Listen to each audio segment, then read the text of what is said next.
औज़ुबिल्लाहिमिनश्शैतानिर्रजीम बिस्मिल्लाहिर्रहमानिर्रहीम रब्बि ज़िदनी इल्मा। आज का लेक्चर जो है हमारा चैप्टर 6 है और ये फाइनेंशियल स्टेटमेंट एनालिसिस है और ये गिब्सन्स का 13 एडिशन है और इसमें हम डिस्कस करेंगे आज प्रॉब्लम 6-11। तो इसमें मुख्तलिफ रेशोस रिक्वायर्ड हैं वो हम देखते हैं। सबसे पहले प्रॉब्लम को देखते हैं, रीड करते हैं, फिर आगे चलते हैं। A partial balance sheet and income statement of the Kings Corporation follows।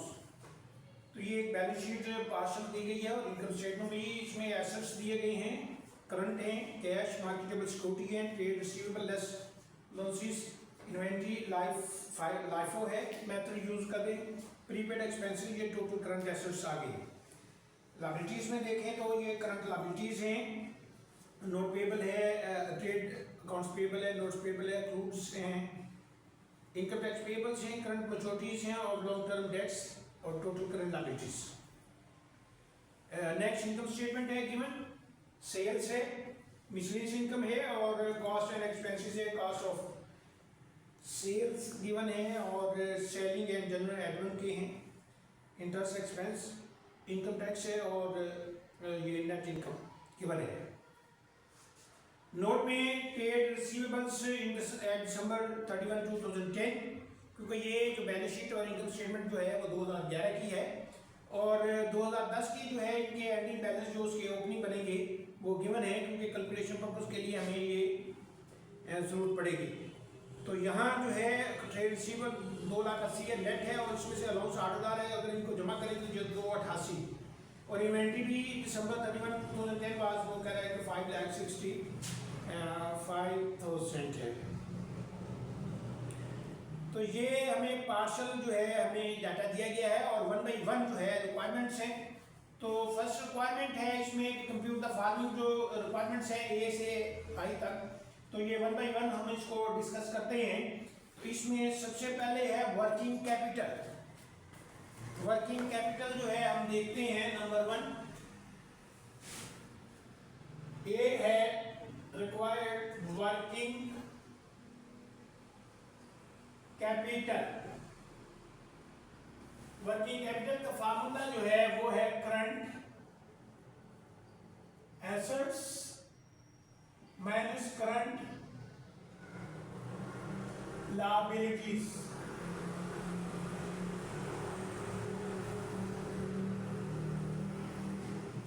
तो यहाँ जो करंट एसेट्स हमें गिवन है वो हम यहाँ पुट कर लेते हैं। तो ये हमारे पास है 1052,820 माइनस इसमें से करंट लायबिलिटीज हैं 459,842। तो ये हमारे पास जो है इसका नेट इनका कैलकुलेशन कर लेते हैं।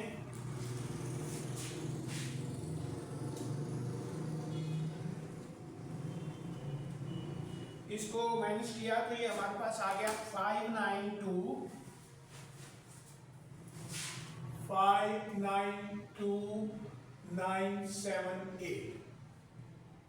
ये वर्किंग कैपिटल हमारे पास आ गया है कि करंट एसेट्स में से हमने करंट लायबिलिटीज को इसमें से माइनस कर दिया है। तो ये फर्स्ट रिक्वायरमेंट थी। सेकंड रिक्वायरमेंट है बी, इसमें करंट रेशियो बी है, इसमें करंट रेशियो रिक्वायर्ड है। तो CA डिवाइडेड बाय CL। तो यहाँ ऑलरेडी हमारे पास ये अमाउंट्स थी तो हम इनको देख लेते हैं। 1,052,820 डिवाइडेड बाय 459,842। तो इसको डिवाइड करेंगे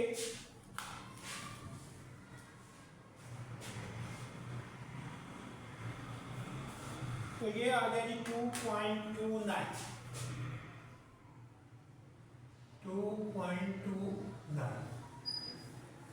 ये करंट रेशियो निकल आई है। नेक्स्ट है सी में रिक्वायर्ड है asset test ratio. Test ratio तो cubic acids divided by current liability. या हम ये भी लिख सकते हैं कि current assets minus inventory, current assets minus, ये भी लिख सकते हैं CA माइनस इन्वेंट्री। तो यहाँ ही देखें हमारे पास जो है करंट एसेट्स है 1052,820 माइनस इसमें से 5,23,000 और डिवाइडेड बाय 4,59,842। तो इसमें से माइनस करके तो ये हम कैलकुलेट कर सकते हैं।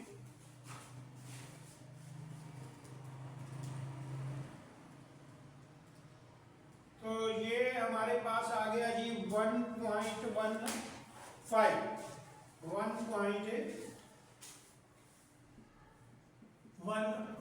ये हमारी रेशियो निकल आई है। नेक्स्ट डी में कैश रेशो इक्वलेंट है हमारा कैश प्लस मार्केटेबल सिक्योरिटीज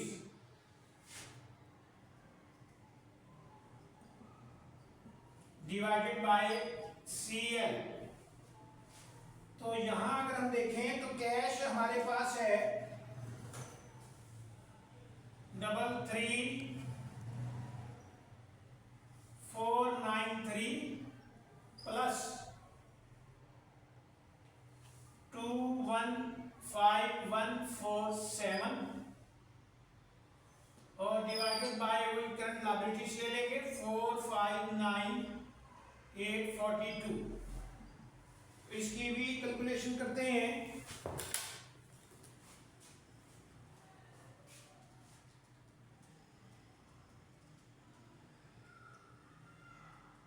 तो ये हमारा निकल आया है 0.54 रेशियो निकली है। नेक्स्ट है ई में रिक्वायर्ड है डेज सेल्स इन रिसीवेबल।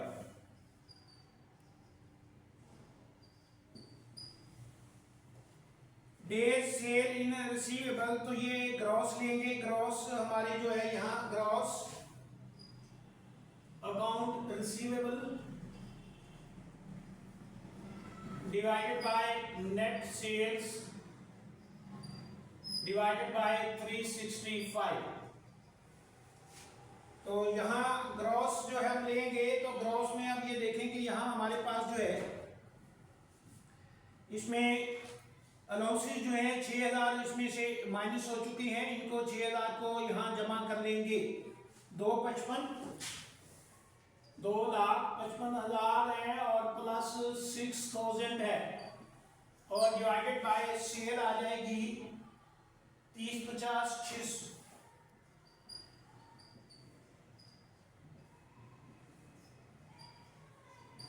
इसकी भी यहाँ कैलकुलेशन करेंगे।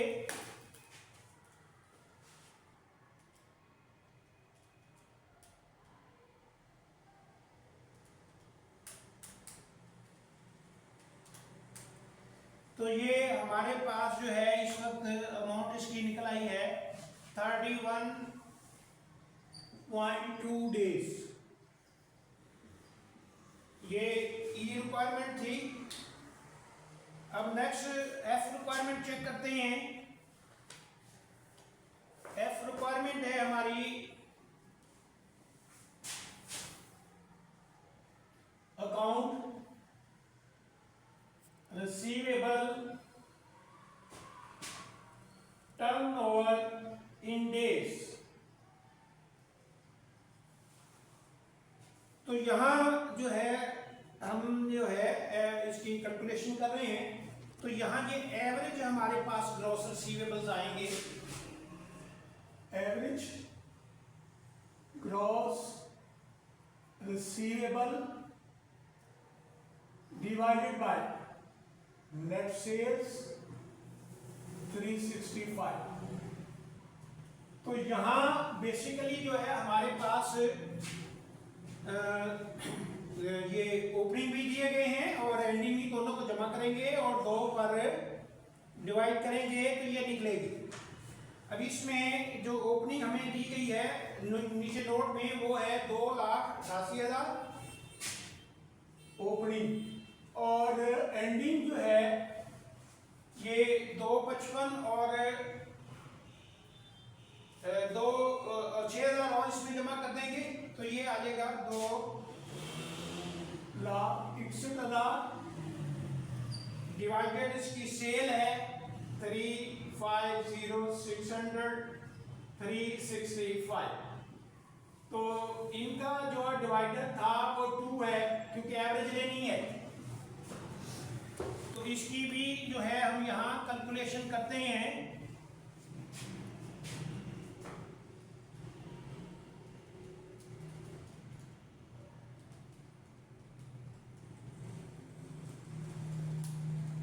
तो ये 32.8 डेज आ गया है, 32.8 डेज। नेक्स्ट रिक्वायरमेंट है जी। जी में हमें जो है रिक्वायर्ड है days sales in inventory, days sale in inventory. तो डेज सेल इन इन्वेंट्री में एंडिंग इन्वेंट्री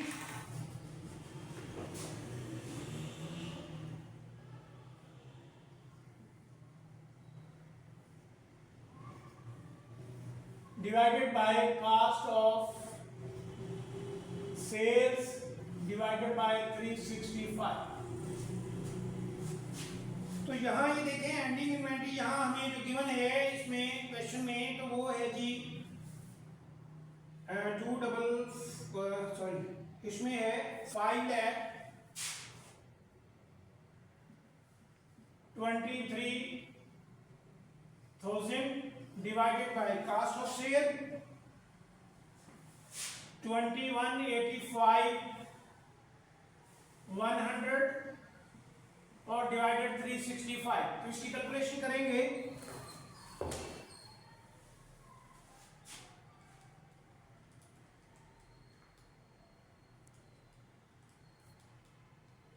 तो ये हमारे पास जो है जी जो है आंसर इसका निकल आया है 87.3 डेज।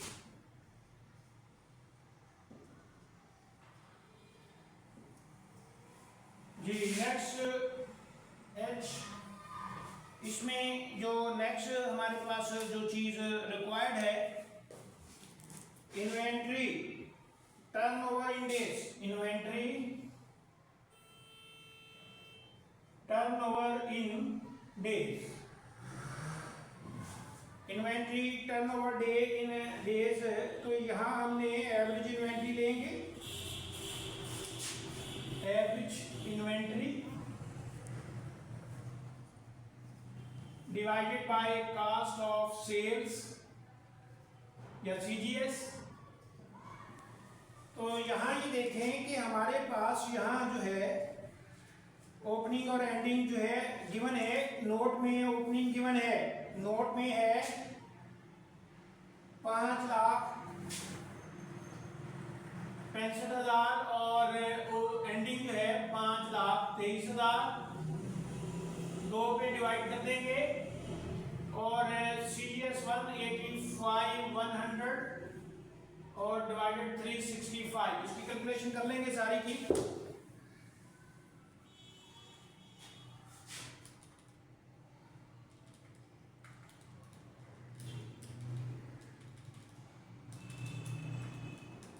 तो ये हमारे पास 90.87 डेज ये हमारे पास निकल आएगा।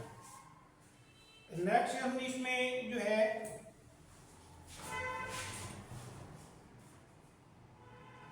लास्ट इसमें जो है वो है आई में ऑपरेटिंग साइकिल की बात कर गया है। ऑपरेटिंग साइकिल जो है इक्वलेंट है account receivable in days, consumable turnover in days plus inventory turnover in days. तो ये ऑलरेडी हमने जो है कैलकुलेट किया हुआ है इन दोनों को, तो इन दोनों को जमा कर लेंगे। तो इसमें यहाँ ये देखें कि हमारे पास जो है वो पहले ये हमने कैलकुलेट किया हुआ है, तो ये आ गया 32.8 डेज प्लस, तो ये हमने 90.87 डेज, इन दोनों को जमा करेंगे।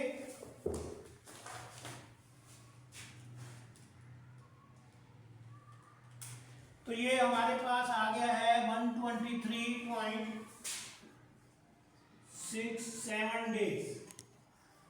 तो ये हमारा ऑपरेटिंग साइकिल हो गया है। तो आज का ये टॉपिक था, इसमें जो रेशियोज ए से आई तक ये रिक्वायर्ड थी। तो इसमें अगर कोई आपको प्रॉब्लम हो तो मुझसे कमेंट्स में डिस्कस कर सकते हैं। थैंक यू, अल्लाह हाफिज़, सलाम अलैकुम।